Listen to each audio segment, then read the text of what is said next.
সাহাবায়ে কেরামের রমাদানুল মুবারক এটা তারা কিভাবে পালন করতেন জানেন?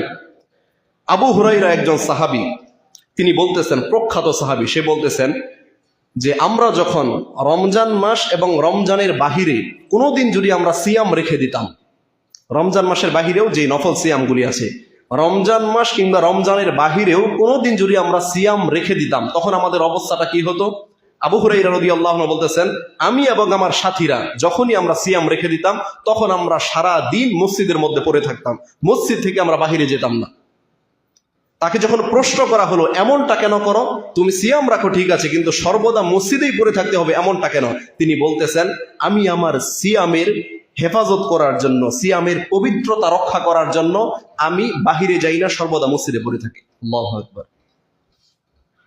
আচ্ছা, আপনি একটু চিন্তা করে দেখেন তো, আজ থেকে 1450 বছর আগে পৃথিবীর পরিবেশটা কেমন ছিল? এখন বর্তমানে যে ফিতনা ফাসাদ, আপনি বাহিরে বের হলেই চোখ দিয়ে অসভ্য নোংরা বেহায়াপানা দেখতে পাচ্ছেন। 1450 বছর আগে এরকম নোংরামি বেহায়াপানা কি ছিল?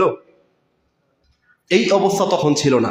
বাহিরের অসভ্য নোংরা মহিলারা যেইভাবে চলাফেরা করে, এই পরিবেশ তখন ছিল না। হাতের মধ্যে ওই নোংরা স্মার্টফোন ছিল না, যে চাইলেই যে কোনো কিছু দেখে ফেলতে পারছি, কোনো পরিবেশই ছিল না।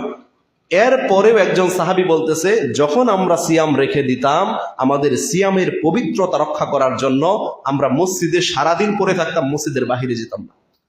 কিন্তু আমাদের অবস্থা কি রমজান কেন্দ্রিক বলেন তো?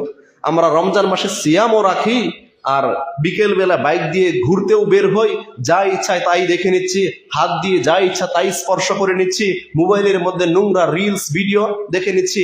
আমাদের সিয়ামের পবিত্রতা রক্ষা করতে পারছি?